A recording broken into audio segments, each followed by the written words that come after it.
So if you guys have been around for a while, you guys know that I have been planning on making this video so much times. I literally talked about it last June because it's been so long and I just kept putting it off for some reason. I'm not gonna lie, I don't know why. It's just the editing, something about it, I really don't know why. Okay. No, but I don't know. I really don't know. But I'm probably gonna do it because, guys, it is Pride Month. Happy Pride Month to everyone out there. And so I'm finally gonna do this. It's summer, it's time, we're alive, it's fun. So I'm gonna finally be doing the Faberry analysis video that I wanted to do, like I said, since last year, and I never got the chance to. So I'm finally gonna be doing it now. And originally I was gonna make this like a super long video where I was gonna literally be talking about like every single moment they freaking looked at each other, like every single thing. But I decided, like, why would I do that? Because that would be so like, oh my god. Like, I would die if I made that.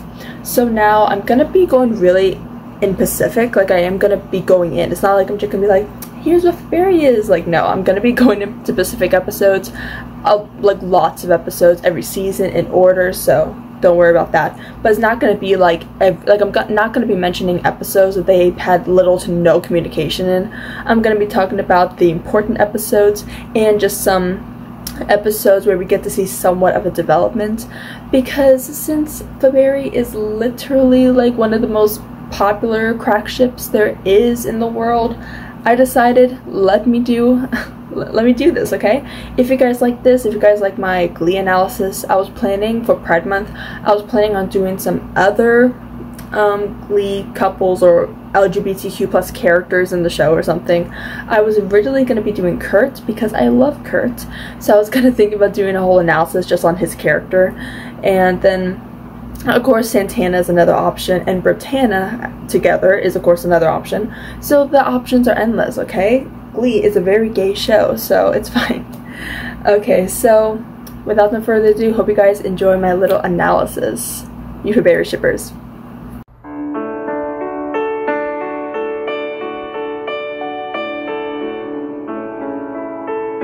So of course in the first few episodes we see Quinn Faberry, who is of course the head cheerleader of the group.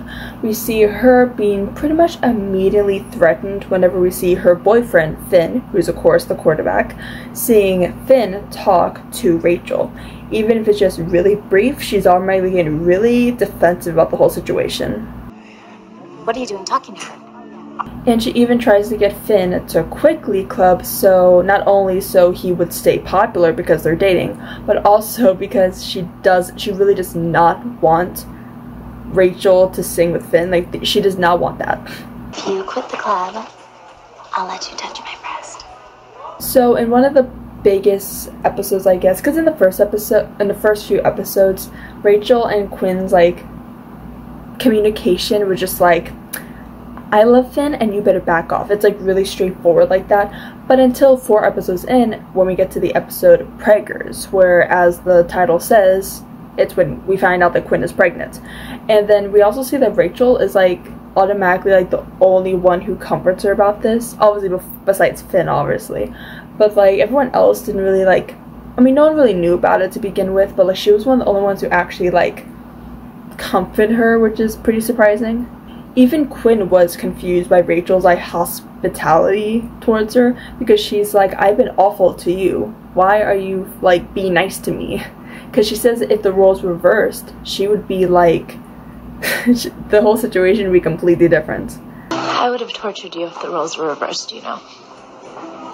I know. Quinn even looks at her with like these longing eyes. And so this isn't a big episode when it comes to Faberry, but in the episode Vitamin D, when they had this whole conversation and they confronted each other, Quinn admits to drawing pornographic pictures of Rachel in the bathroom. Like, what? Like, what? You don't think people whisper about me in the lunchrooms or draw pornographic pictures of me on the bathroom walls? That was me, actually. So then we get to the episode Throwdown, where the news reporter Jacob and Israel finds out about Quinn's pregnancy, and then he threatens to tell the whole school about it, but then Rachel offers to give him one of her panties so then he'll shut up about it, which he does. Finn was really impressed that she did this. I would be too. So I know lots of you guys may be thinking, I am not the biggest fan of Quinn, which is probably an unpopular opinion. I know it's an unpopular opinion. I'm not the biggest fan of Quinn, but I really did not mind her in season 1 because she definitely had a lot of development, I feel like, in season 1, and that could be because she, you know, gets pregnant, she becomes a mom technically, even though she doesn't keep the baby. She still like has like maternal instincts kind of, so we'll see that later on. Even Faberry aside, we see it with like other characters. We see her be nice to Mercedes when she, you know, feels like she's fat, she has to lose weight, and then we see Quinn being really comforter to her, being like, hey, like, you're beautiful the way you are, you don't need to change, which I feel like is like a very good development for what we see in like the first few episodes of her being completely like awful to people no matter what happens. So I do feel like that is very honorable to mention, even though this is not a Quinn analysis video, because that'll take a long time too, but who knows, maybe I'll do that in the future as well. But we do see some development in the episode Mattress, where Quinn like stomps up to Sue Sylvester and she like basically forced Sue to give up one of her pages that she has for the yearbook for the Cheerios, to give up for the Glee Club to have a section of the yearbook. I'm not finished. Glee Club gets a full page photo. Which technically she did do for like the entire Glee Club, not just Rachel, but I feel like it definitely has much to do with Rachel too, since Rachel was like one of the people who are mainly upset about the whole thing.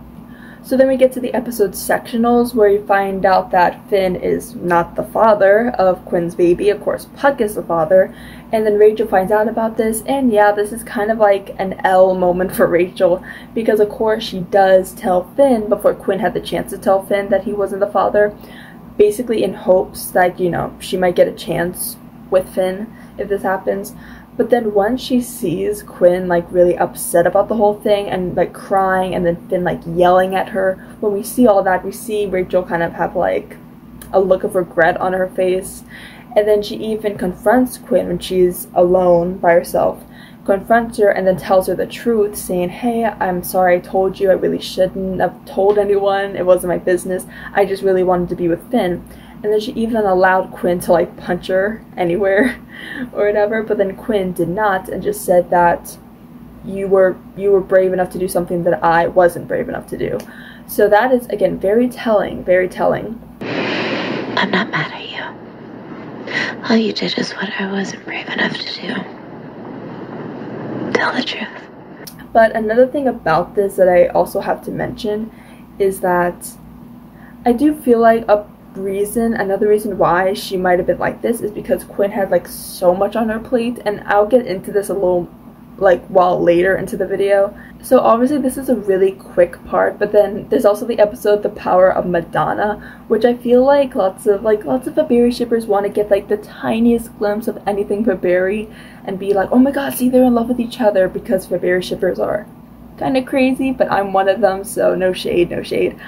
But that is a thing that happens in The Power of Madonna, where Rachel is, you know, she's dating Jesse at this time, and then she basically talks about being intimate with him, and then Quinn looks like absolutely disgusted by this, and then of course she's disgusted because she probably doesn't want to picture like Rachel naked. But then of course the Faberry shipper mind thinks that she's disgusted because she doesn't want to picture Rachel with another guy. I'm sorry.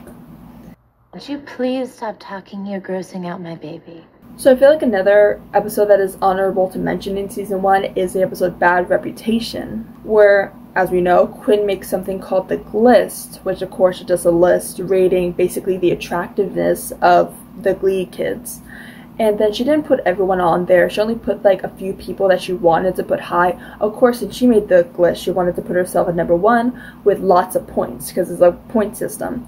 And then she put Rachel all the way at the bottom with like negative points. So the reason I decided to mention this at all is mainly because she left out like some some Glee kids that she didn't care about. Like this, she did not care about enough to put on the list at all. Which is like, you know, Mercedes, Kurt, Artie, Tina, like those characters she does not care about. She does not care about those kids, so she just decided to just not put them on, because like, why would she? But honestly, the fact that she put Rachel on the list at all kind of says a lot in a weird way, showing that she like kind of wanted to piss her off in a way. This might be a really hot take, but honestly in season 1, their relationship, and this might sound really gross out to a lot of Faberry shippers, but their relationship gives off like Kurt and Karofsky vibes. Let me explain. Because we all know that Karofsky was bullying Kurt because, like, mainly just Kurt, because of course he was dealing with his own sexuality. And also because he most likely, or it kind of was confirmed in season 3, that he did have a crush on Kurt. Like, sure, other jocks bullied him, but Karofsky kind of did it differently. Like, yeah, they would bully him whenever they passed him by, whatever, but Karofsky would like go out of his way to bully Kurt. To the point where if he was like in a room, he would literally like leave the room just to make Kurt's life a living hell for like no reason. Like, you would be like, why would you go out of your way to make someone's life so miserable? And I feel like in a weird way, this is kind of what Quinn is doing.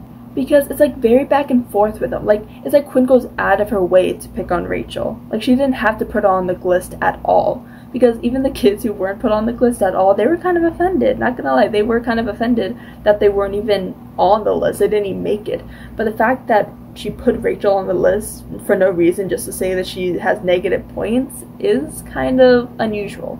So that's the main things that kind of happen with them in season 1. Of course, there's also background moments of them performances or them having like little jabs at each other, but nothing like insanely mentionable that really goes to their story as a whole. But as I mentioned before, I do feel like Quinn is very mellow in this season compared to the other seasons, especially towards Rachel, because as we get into it more, she becomes more aggressive with Rachel. But I feel like season 1, she's weirdly mellow, which you would not expect that from the first season. You would think she would go all out for the first season and then just like mellow out as the season goes on, but I don't think that happens in my opinion. I think she's the most mellow in this season, weirdly enough. And again, I feel like a reason she is like that is because she was pregnant, so she had more issues to deal with than just like bullying Rachel. She probably didn't even care about Finn all that much. She just had to care about, you know, the baby she's freaking carrying, like, and dealing with her parents. Like, it was a whole thing. So I feel like that's a main reason why she was more like, I don't have the energy to bully you right now. Now on to season 2.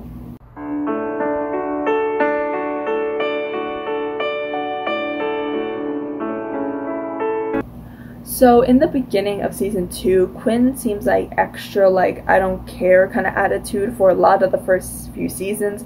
And in like one of the first episodes, I'm sorry, I forgot which one, I think it's the first or the second episodes of season 2, where Rachel literally tells Quinn to flirt with Finn to trust his honesty, which is like a huge red flag for Finn Joel, to be honest. But she tells Quinn to do that, and then Quinn actually complies and does it. And she even like walks away mockingly saying, I guess Finn has a thing for you. And the fact that at this point Quinn still kind of had feelings for Finn, which is like dang. I said what you wanted me to. He shot me down. So congrats. Looks like he really loves you. So honestly, in the beginning few episodes, more stuff happens with them later on this season, but in the beginning first episodes, really nothing crazy happened with them. They talked briefly in the episode duets, when Rachel tries to convince Quinn to do a duet with the new kid, Sam, and then she eventually complies to doing this. So then we're gonna skip to the episode Flirt, where we see Rachel gather up the Glee girls so they could like have a little emergency Glee girl meeting. She basically complied to all the Glee girls who are dating members of the football team because she wants their boyfriends to, you know, protect Kurt, because this is when Kurt was being really badly bullied by Karofsky. And then Quinn gets like funny, like kind of funny, I don't know the word is funnily, I know that's not a word, but she kind of like weirdly gets, you know, offended and then calls out the feminist movement. Okay, first of all, I'm not dating Sam. And second of all, I think you personally just set the feminist movement back 50 years. So of course, this is not like a good Faberry moment, but of course, I do think it's honorable to mention, because like I said, their relationship is so back and forth. It's so back and forth, guys. Because we get to the episode Special Education, where Mr. Shu announced that Sam and Quinn are going to be singing the solos at sectionals. Or regionals. I don't know. I think it was regionals. And then of course, Rachel gets very upset. And then she calls them Barbie and Quinn, which, like, is that supposed to be an insult? Like, you literally just called Quinn the most perfect girl in the world. That's literally what Barbie is. Like, okay. And then Quinn, of course, jabs back and then says that Rachel used to be kind of unlikable, but now she feels like punching her every time she opens her mouth. Yikes. Ken and Barbie? Wait, are you trying to throw this? You used to be just sort of unlikable, but now I pretty much feel like punching you every time you open your mouth. I know that's not a good moment, but again, I guess it's worth mentioning. But honestly, in my opinion, I feel like Rachel is so much more, like, on Quinn than the other way around. Like, there's so many examples of this. Like, in the episode Silly Love Songs, basically Rachel goes on about how beautiful she thinks Quinn is after she finds out that, you know, Finn and Quinn kissed, basically asking, like, how it felt when Finn kissed her.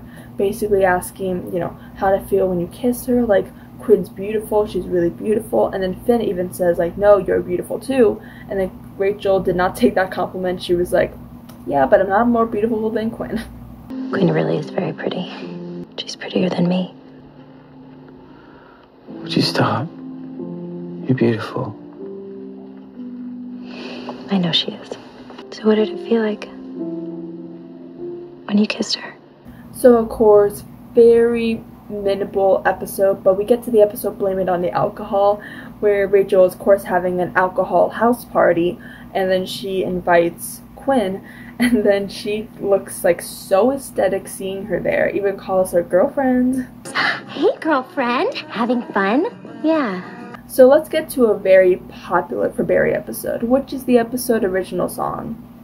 And as we know, this is the episode where, as the title states, they write original songs, and then Rachel wants to write an original song, and no one was really for the idea, but then Quinn was the only one to support her idea on this, and then Rachel looks freaking ecstatic at this news. We have a really talented songwriter in our midst, Rachel. I was thinking maybe you and I could write a song together. But basically, when they were alone talking about the original song idea, Quinn basically takes this time to tell Rachel that she's bigger than this. She's bigger than life. She has so much more ahead of her. Do not let Finn drag her down. And of course, she's mainly saying this because Quinn wants to be with Finn. So of course, like, it's not like, oh, I don't want you to go off. But in a weird way, Quinn looks like really emotional when she, like, says this. Like, she looks like she's getting choked up talking about this, which to this day I still don't really understand why. Like, I really don't know why she was getting so choked up about this. Like, I'm trying to think about it. Like, it had nothing to do with Finn, from my understanding. Was she sad that she's telling Rachel to, like, move on? Like, I really don't get it, to be honest. But, like, again, it is very telling to show how much she kind of does care about Rachel. You don't belong here, Rachel. And you can't hate me for helping to send you on your way. And then, of course, Quinn finally snaps at the end when Rachel was not getting it and says, if you keep looking for your happy ending, then you are never going to get it right. And then, as we all know, that inspired Rachel to write the original song, Get It Right. Oh, how many times will it take for me to get it right? And obviously I'm not done with season 2 yet, but of course this later becomes a big thing with Faberry, where they would sometimes say the term get it right, because Rachel says it to Quinn in season 3, says that we are a family and this is our year to get it right. We've all been through so much together. We're a family, and this is our year to get it right. So unfortunately this isn't canon or anything, even though it should have been canon, because there was supposed to be a deleted scene where it says that Rachel and Quinn were actually the ones to write Loser Like Me. Like, that's everything. That's couple goals. So of course, another big episode is like an episode later, which is of course Born This Way. Rachel wants to get a nose job, and then Quinn is the only one to support this idea.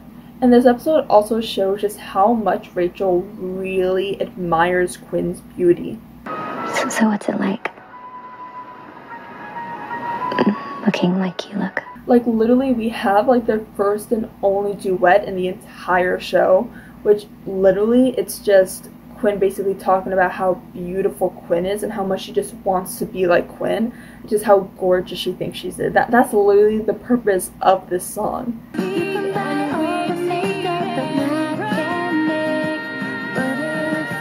So as we all know, it was later revealed that Quinn used to be much different when she was younger. She used to be heavy, she used to have acne, used to not be popular, used to get picked on, and she had a nose that she didn't like, which led her to get a nose job. Which honestly also might indicate why she was so supportive of Rachel getting a nose job, because she knows what it's like to hate your appearance and to also have insecurities. So at the tail end of the episode, Rachel decides not to get a nose job, and then Quinn looks at her pretty proudly. So the last two episodes, or the last episode, was pretty good, right? It had a good high, and then, because of course the original song was a pretty low episode. And then of course Born This Way went back high again. And now we're just freaking flopping all over the place, guys. You see what I mean when I say Faberry is so back and forth? Because it is, guys. It's so back and forth. Like, one episode you think they're gonna fall in love, the next episode they're freaking tearing each other's hair out. And it does not get any better. I'm sorry. Because we get to the episode Rumors, where she bans Rachel from singing a duet with Finn. Alright, but Finn, if you want to be with me, no more songs with her. Because she says that she doesn't trust her. It's like the same old conflict fighting over Finn. Like, we get it, guys. It's getting old now. So in the beginning of the Prom Queen episode, Rachel tells Finn to pick out a corsage that matches Quinn's eyes. I got you a wrist corsage. It matches my eyes. I know. So Quinn goes to the prom with Finn, and then Rachel goes to the prom with Jesse. So then the boys fight, and then they eventually get kicked out. And then Quinn yells at Rachel in the bathroom, telling her that this is all her fault because Finn would rather be there with her. This is your fault. Nobody ever would have voted for me because you know he would rather be with you. And then she slaps her. But honestly, to my surprisement, I don't think that's a word either, I'm sorry. To my surprise, that's the word. To my surprise, Quinn actually, apologizes right away, which I would not expect from her for some reason, especially to Rachel. I feel like she would be like, you deserved it, but no, she slapped her and then she apologized right away, looking very sorry. I'm so sorry. So they chill in the bathroom for a little bit to kind of calm down, wipe their tears, relax a little bit, and then Quinn tells Rachel about her insecurities, about how she thinks she's nothing more than a pretty face and she does not know where life is going to take her. I know you think it's hard to be you, Rachel. At least you don't have to be terrified all the time. But she also knows that Rachel knows exactly where she's going because she's actually very talented. I mean, of course Quinn didn't say it exactly like that, but she basically kind of did. If you look between the lines. So Rachel does tell Quinn that yes, even though she's beautiful, the most prettiest girl she's ever met, she's definitely much more than just a pretty face. You're a very pretty girl, Quinn. Prettiest girl I've ever met, but you're a lot more than that. And Quinn also allows Rachel to wipe her eyes and to fix her mascara. So in the episode Funeral, which is of course the second to last episode of season 2, Finn breaks up with Quinn because he realized that he still loves Rachel. And then Quinn catches on to this before he even says anything. Why are you crying? Because I'm breaking up with you. Because of Rachel? Because you still love her? So unfortunately in the episode New York, it really does not showcase a lot of them, but it does showcase Quinn's insecurities about not feeling loved. I just want somebody to love me. On to season 3.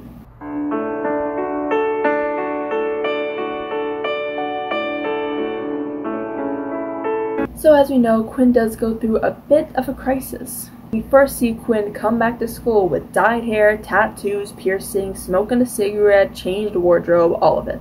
So here's the difference between some of the characters we see. We eventually see Puck yelling at Quinn, telling her to just get her act together, stop acting crazy, just act normal again, and basically like forcing it upon her.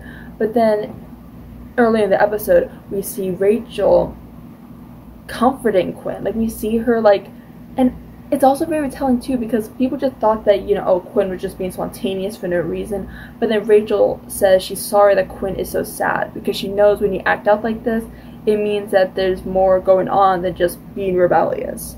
Hey, you need to lose the skank act and get it together. We would love to have you back in the Glee Club whenever you're ready. Okay? And not only does she comfort her in a very soothing voice, she said that she misses her, and then she says, take your time. Which again is very different from what Puck said. Puck was like forcing her, her supposed love interest was forcing her out, like all that kind of stuff. But then, of course, Rachel was like, whenever you're ready, just come back to Glee whenever you're ready, which I feel like is honestly really sweet of her. And as I mentioned before, she says, get it right, mentioning their song together. So in the episode First Time, Rachel talks to her friends about, you know, losing their virginity and everything, and kind of asking for advice about it. And then Quinn, along with the other girls, basically say like, you know, oh, don't force it upon yourself, just let it come naturally, kind of giving her advice on losing your virginity. Do you want my advice? Just wait. Just wait. So this episode is really vague of like any Faberry moments really, but I'm gonna mention it because it's popular within Faberry shippers. But of course we get to the I kissed a girl scene, and then there's of course a random moment where Quinn wraps her arms around Rachel during the chorus, so that's cute. So we get to the episode Hold On to 16. So Quinn tells Rachel her plan on sabotaging Shelby, or as we all know, has Quinn's baby, and basically tries to sabotage her so that Quinn will be able to have Beth back by making Shelby look like an irresponsible mother. But Rachel advises her not to do this because she might be ruining Beth's life. Look, you've done a lot of really bad things, Quinn, but if you tell people about this Puck and Shelby thing, you'll be ruining this little girl's life, and then you'll have really hit rock bottom. And then we see this happening again, where Quinn is about to do this, and basically kind of ratting Shelby out for something she did, but then Quinn stops her again in the hallway, telling her, don't do this. And then we don't see it at first, but then Quinn does surprisingly listen to her.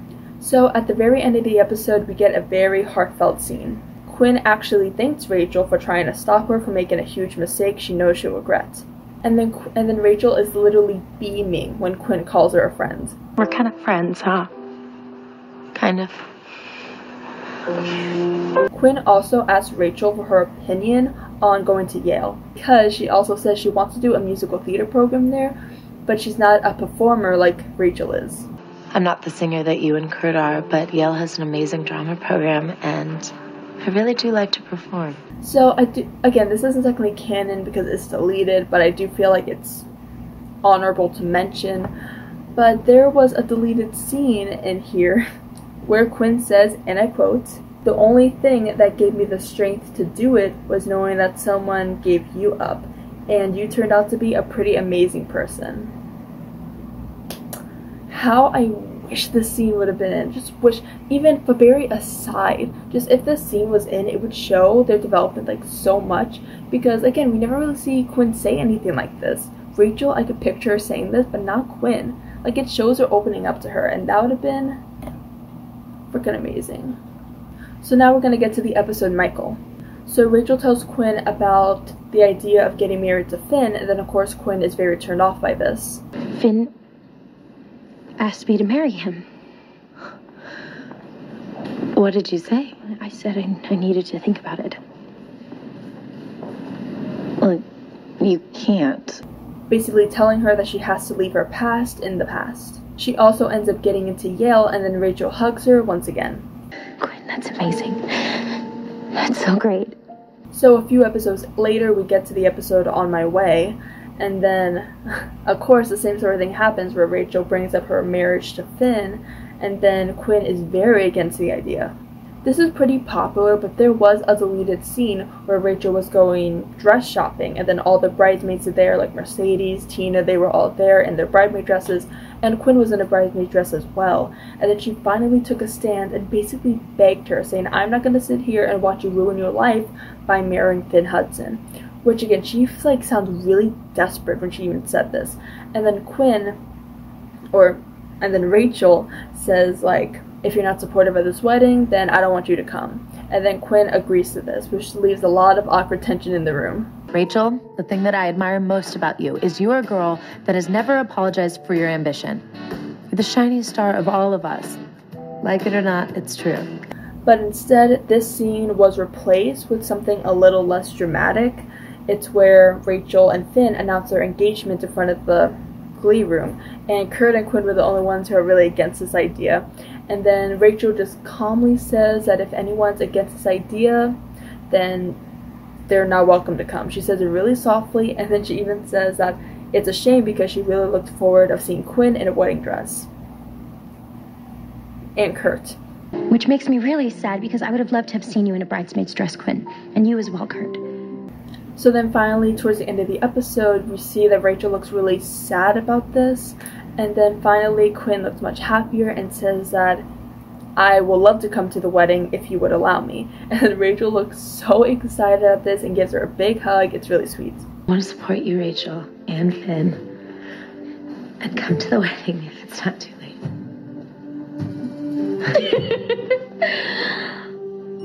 But as we all know, Rachel would not start the wedding until Quinn was there. Like, it was crazy. She would not do anything. Everyone's like, come on, we need to go. And then literally she would like no. She was like, we're not stopping until Quinn gets here. Like, it was insane. Everyone was running around like crazy, and then it was pretty crazy. She was texting her like, please, are you coming? And then Quinn says, on my way. And then as we all know, car accident. I'm looking forward to graduating from Yale at the top of my class. I'm looking forward to being friends with all of you for the rest of my life. I know this sounds silly, but... So in the next episode, Rachel is a freaking wreck in the episode Big Brother. So like I said, Rachel is freaking devastated at the news of Quinn's accident, to the point where they also just completely cancel the wedding, because like that would be really sad, having the wedding after their friend gets in the car accident, getting to that wedding, really sad. So she is a freaking wreck in this episode, like I mentioned. She blames herself, she breaks down, and then Quinn tells her that it's okay, don't be sad about it, and then she gives her a very heartfelt hug while Rachel basically cries into her shoulder, and then they also hold hands. Come on. Now, we are So I'm not gonna lie, these few episodes are very good. Like, they're very steady pace, not a lot of horribleness when it comes to this, which is, again, very surprising when it comes to Faberry, because, again, Faberry is so back and forth. We get to the episode Prom Source, where Quinn believes that she won't be winning prom queen, and then we get to, like, my favorite Faberry moment in the entire show. Not only do I love what Rachel says, saying how Quinn is beautiful and that she voted for her for prom queen, and she even said that if there's one thing she's going to look back at high school that she's going to be the most proud of, is that she figured out a way to be Quinn's friend. But when I look back on my high school career, the one accomplishment that I'm going to be so proud of is that I found a way to be your friend. Like, screw the freaking Glee Awards. Screw everything she achieved. Screw her freaking Miata edition, guys. The one thing she's proud of is that she became friends with Quinn Faberry. And it's also the way that Quinn just, like, looks at Rachel in this scene. Like, she looks, like, actually genuinely touched by this, which, again, is very not in character for Quinn. She's really very stoic. She has a very stoic expression all the time. But seeing her so, like, vulnerable and, like, on the borderline of tears. So at this point, like, 2012 and 2013 for Faberry, as I mentioned in the beginning of this video, is probably, like, the biggest crack ship in history. And the writers knew this. So they make a lot of jokes basically taking jabs at the Faberry shippers. Like in this episode where Santana says to Quinn, stop making out with Faberry. Stop making out with Barry and get to the Spanish room, Quinn. It's time to count the votes and declare me the winner. And of course there is a few more that I'm going to mention when I get there. So Quinn actually does win prom queen by 1 point, which also indicates that Rachel's voting for Quinn is the reason she won. So Quinn decides to give up her winning to make Rachel win. And arguably, Rachel may have given Quinn the strength to stand.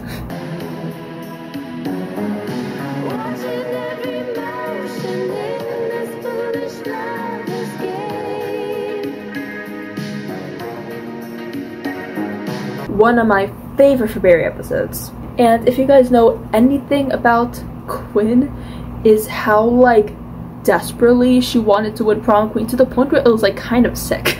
Like it was kind of insane. She wanted to win prom queen more than anything. She like begged, like she would sabotage anyone to win prom queen. That was like the one thing she wanted so much.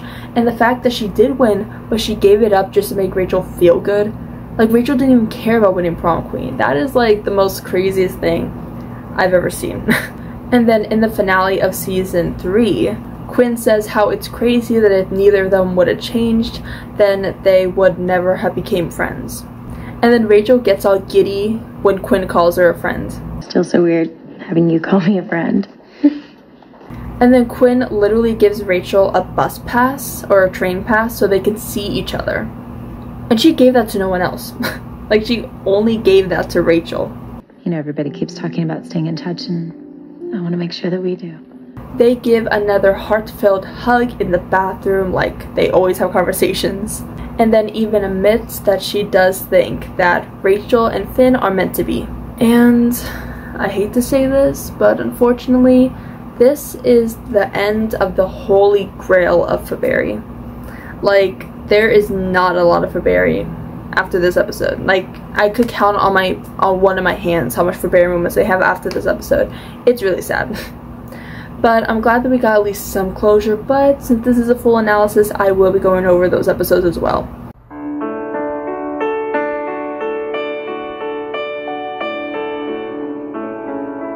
So we surprisingly don't see Quinn because she's bumped down from being a regular to being a recurring guest star.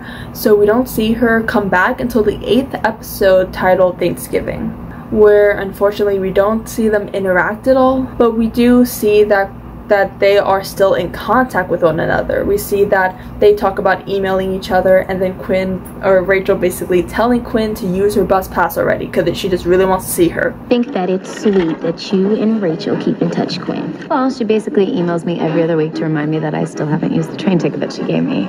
So then eventually Quinn does return in the episode naked, which is like literally like one of the only scenes that they have after this, like after season 3. This is like one of the only times they really communicate with one another, is in this episode. And then because Quinn used her train pass, I'm guessing she did, she used the train pass, and then of course Rachel looks so excited to be there, but then Quinn came there to talk Rachel out of doing a topless scene because she thinks it'll ruin her life and tries to give her a pep talk. Oh my god! What are you doing here? Lady Hummel called begging us to do an emergency intervention. On who? You. Saying that she does not need to like sell her body. So as we know, Quinn does come back here and there in season 4 and 5, but she really does not talk to Rachel really at all. But there was a moment during the whole Faberry feud in season 5 where Santana, a very Santana move, but it was a moment where she did lash out and then tell Rachel that, you know, the whole her winning prom queen thing was completely staged by her and Quinn. And then Quinn wasn't really talking, but she did look pretty like uncomfortable during this. You know what else is a lie? When you won prom queen. What? Yeah, that's right. You didn't win, okay? Everybody just felt really bad for you, and the two people that you hate most in this whole world, Quinn and I, stuffed the ballot box so that you... So as I mentioned before, they do make jokes about Faberry and Faberry shippers after season 5. Where the character Kitty makes a joke saying like, if you want to hit on a cheerleader, then I think the whole world is rooting for you and Quinn Faberry. And if that isn't the most like blatantly obvious nod to the Faberry shippers watching it, like how the whole world is rooting for them, then I don't know what to believe.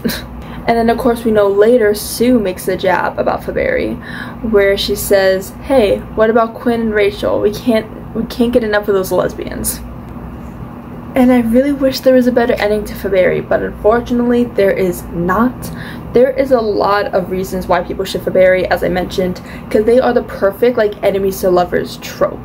And especially the whole like good girl, nerdy girl, and then the whole like bad girl, like cheerleader girl. That's like a big trope on itself, and there's so many books about that. So they're already the perfect trope, and that is also another reason why Faberry is like the number one, I think I read this somewhere, it's the number one like the number one fanfic for Glee is Faberry fanfics. Like Klaine, nope. Finchel, nope. Britannia, nope. Faberry is a number one Glee fanfic there is. Like there's more Faberry fanfics than there are of any other Glee fanfics out there. And I think another reason people ship these guys so much is also because of the relationship that Diana Agron has with Lea Michele.